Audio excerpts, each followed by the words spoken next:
Hello everyone, welcome to just learn. आज हम grouping of registers के बारे में पढ़ेंगे। पढ़ा था लास्ट क्लास में हमने कुछ डिटेल पढ़ी थी रेजिस्टेंसेस के बारे में, और आज से हमें स्टार्ट करना था resistances in series and parallel, यानी हमारा टॉपिक है आज का grouping of resistors. Grouping of resistors, तो हम इसे ग्रुप करेंगे। देखिए, ग्रुप कैसे कर सकते हैं हम। हमारे पास दो स्टैंडर्ड फॉर्मेट है ना। जैसे पहला हम कर सकते हैं सीरीज में।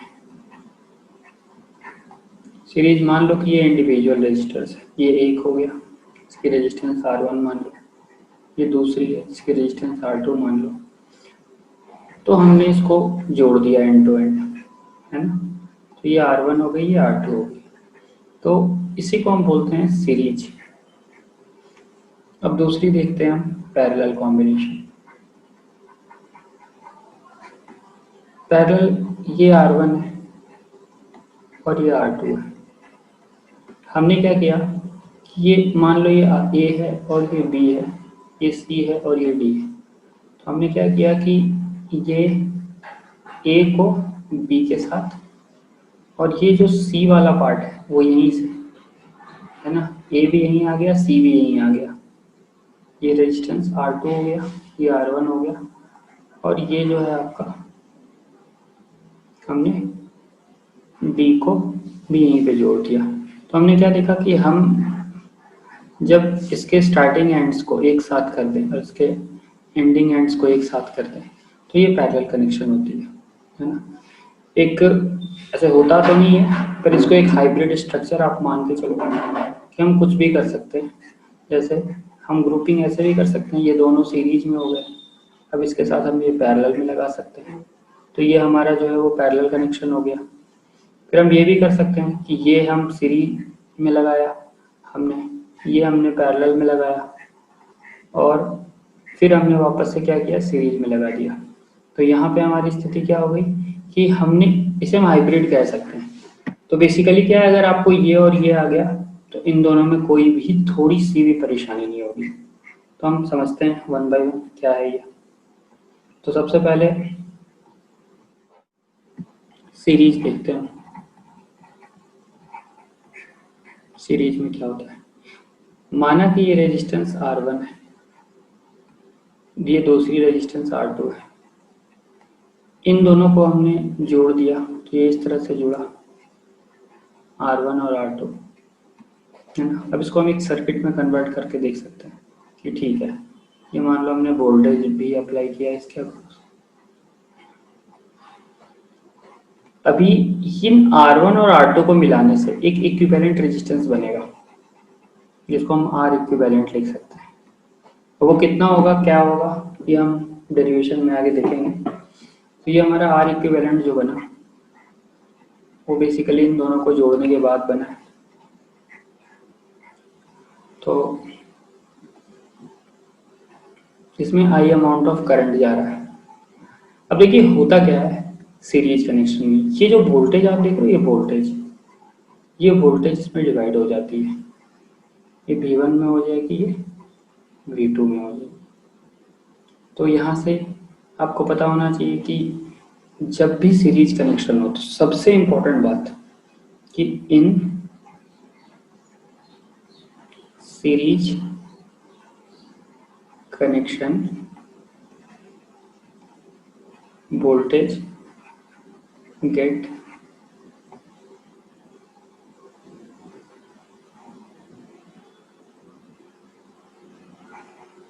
डिवाइडेड, यानी हम कह सकते हैं V जो है वो दो पार्ट में बट गया होगा, V1 प्लस V2। तो हम ओम्स लॉ इंडिविजुअल लगा सकते हैं, यानी इस पे भी लगा सकते हैं ओम्स लॉ, यानी हम कहें कि इसके अक्रॉस अगर V1 है और I, हाँ करंट डिवाइड नहीं होगा, करंट जो इसमें है वही करंट इसमें भी रहेगा। तो हम कह सकते हैं कि इस वाले रजिस्टर के लिए कि यहाँ पे मान लो वोल्टेज V1 है, करंट तो डिवाइड नहीं होता तो I ही होगा, और रेजिस्टेंस इसके अक्रॉस R1 है। इस वाले रजिस्टर के लिए हमने वोल्टेज V2 ले लिया, करंट तो आई ही रहेगा और ये रेजिस्टेंस R2 हो जाएगा। अब इसी थ्योरी को हम लगाएंगे, V equals to V1 plus V2। अब यहाँ पे V, और चूंकि ये जो इक्विवेलेंट रेजिस्टेंस बना है तो इस पर भी हम ओम्स लॉ लगा सकते हैं कि मान लो ये V है, ठीक, और करंट I है इसमें, तो I इंटू आर इक्विवेलेंट हो गया। तो यहाँ से हम लिख सकते हैं V equals to V1 plus V2, यानी V बराबर I इंटू आर इक्विवेलेंट, और V1 को हम लिख सकते हैं IR1 और इसको लिख सकते हैं IR2। देखिए सबसे I कॉमन निकल जाएगा, तो R इक्विवेलेंट इक्वल्स टू क्या लिख सकते हैं R1 प्लस R2, यानी एडिशन हो जाएगा रेजिस्टर्स का। ठीक है, तो अगर हम देख पा रहे हैं, यानी अगर ये रेजिस्टेंस 2 ओम की है, ये अगर रेजिस्टेंस 4 ओम की है, मैं पूछूंगा बताओ इन दोनों को जोड़ दिया तो इक्विवेलेंट रेजिस्टेंस कितने का बनेगा, तो आप बोल दोगे कि ये बनेगा सीधा 6 ओम का, यानी R equals to R1 plus R2 series connection में 2 प्लस 4 इक्वल्स टू 6 ओम। ठीक है, अब यानी जो मेमोराइजिंग चीज़ है वो क्या है कि ये जो रजिस्टर्स होते हैं जिनको हम सीरीज में जोड़ते हैं, आई इसमें भी वही रहता है, इसमें भी वही रहता है, ये R1 है, ये R2 है, ये तो पता ही है आपको, पर इसमें वोल्टेज अलग हो जाता है, ये V1 हो जाता है, ये V2 हो जाता है। ठीक है, वोल्टेज डिवाइड होता है सीरीज सर्किट में। नेक्स्ट देखिए पैरेलल कॉम्बिनेशन। पैरेलल में हम क्या करते हैं, माना हमने कि ये एक रजिस्टर है R1, ये दूसरा रजिस्टर है R2, इन दोनों को एंड टू एंड जोड़ा, ये R1 हो गया, ये R2 हो गया, और इसको कनेक्ट कर दी बैटरी से, जाहिर सी बात है high amount of current flow करेगा। अब आपको पता चलेगा कि यहाँ पे आने के बाद आई के सामने 2 रास्ते हैं, या तो वो इधर जाए या तो इधर जाए, तो यानी आप क्या कह सकते हो कि करंट डिवाइड होगा, है ना, यानी जब भी ब्रांचिंग होगी क्या होगी, यहाँ पे करंट क्या होगा, डिवाइड होगा जब भी ब्रांचिंग होगी, यानी ब्रांच को लेना है यहाँ से, देखो यहाँ से एक ब्रांच इधर गया, इधर एक दूसरा इधर गया, तो करंट डिवाइड्स, करंट क्या होता है, डिवाइड्स होगा। तो इसका मतलब क्या हो गया, I equals to I1 plus I2। तो मानो कि इनसे मिला के एक इक्विवेलेंट रेजिस्टेंस बना जो कि R इक्विवेलेंट है, और इसमें I अमाउंट ऑफ करंट अभी भी जा रही है, V वोल्टेज इसमें भी है, V वोल्टेज यहाँ भी है। अब देखो इसमें जो करंट है वो I1 हो जाएगा और इसमें जो करंट है वो I2 हो जाएगा, मगर वोल्टेज डिवाइड नहीं हुआ क्योंकि पोटेंशियल डिफरेंस ऑलवेज एंड के अक्रॉस होता है। देखिए यहाँ से भी ये वाला पॉइंट जुड़ा है, इनका कॉमन पॉइंट, और ये एंड से भी देखिए ये कॉमन पॉइंट दोनों से जुड़ा है, तो इसमें भी पोटेंशियल भी ही होगा, इसमें भी पोटेंशियल भी ही होगा, यानी इसमें भी क्या होगा, भी ही होगा। तो हम इसी थ्योरी को अपनाते हैं, तो ओम्स लॉ भी लगा लेते हैं, है ना। तो इसके लिए फर्स्ट वाले के लिए अगर हम लगाएंगे तो हम लिख सकते हैं V equals to I1 R1, दूसरे के लिए लिख सकते हैं हम V equals to I2 R2। यहाँ से हम लिख सकते हैं I1 बराबर V बाई R1, यहाँ से लिख सकते हैं I2 equals to V by R2, और यहाँ से हम लिख सकते हैं V इक्वल्स टू IR, यानी I इक्विवेलेंट, और आपको I निकालना है तो V upon R equivalent equals to I। तो I equals to I1 plus I2, जैसा मैंने आपको बोला, इन दोनों को पुट कीजिए I1 को, तो यहाँ पे क्या हो जाएगा V अपॉन R1, I2 को तो V अपॉन R2, और I को तो क्या हो जाएगा V upon R equivalent. V common होकर कैंसिल हो जाएगा, तो 1 upon R equivalent equals to 1 upon R1 plus 1 upon R2, ये जो है इक्विवेलेंट रेजिस्टेंस हो जाएगा। समझ में आ रही है बात आपको?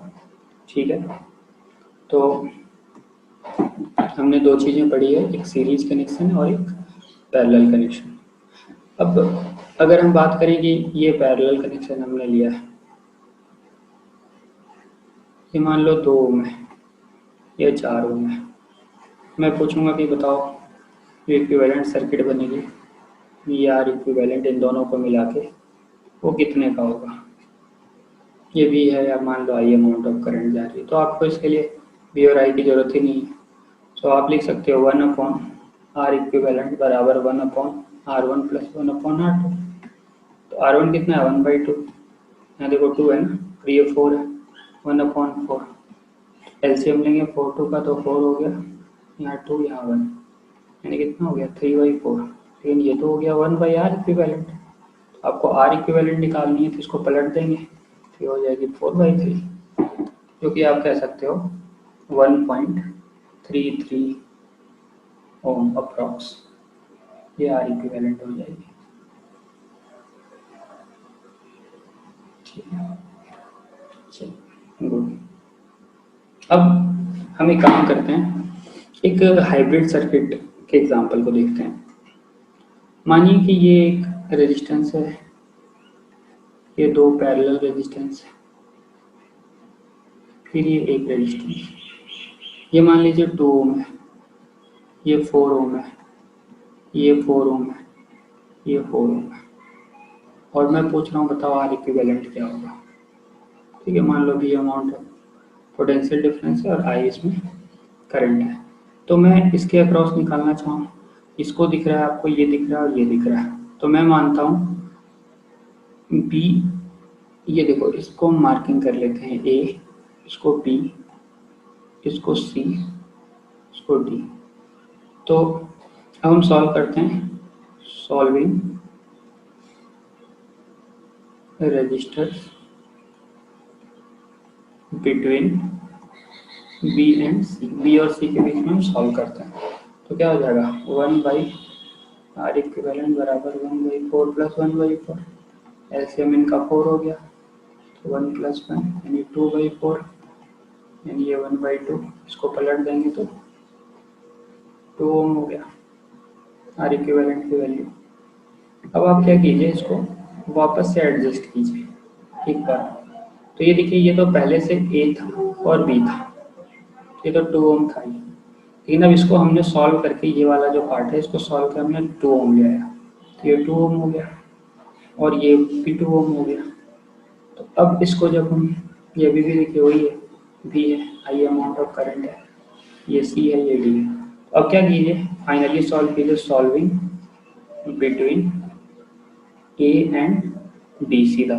तो आप लिख सकते हैं आर इक्विवेलेंट बराबर R1 plus R2 plus R3, यानी 2 + 2 + 2, यानी कितना हो जाएगा टोटल? 6। तो आपको जो ओवरऑल आएगा आर इक्विवेलेंट जो फाइनल आएगा, है ना, इसको आप ले लीजिए आर इक्विवेलेंट डैश, क्योंकि ये आर इक्विवेलेंट पे रिपीट हो जाएगा, तो आर इक्विवेलेंट इक्वल्स टू 6 ओम, और ये आर इक्विवेलेंट डबल डैश ले लीजिए, ठीक है, क्योंकि सारे ये फाइनल आर इक्विवेलेंट आया आपका 6 ओम। तो इस तरह से आप हाइब्रिड सर्किट्स को भी मिला के बना सकते हैं, कोई इशू नहीं आएगी आपको।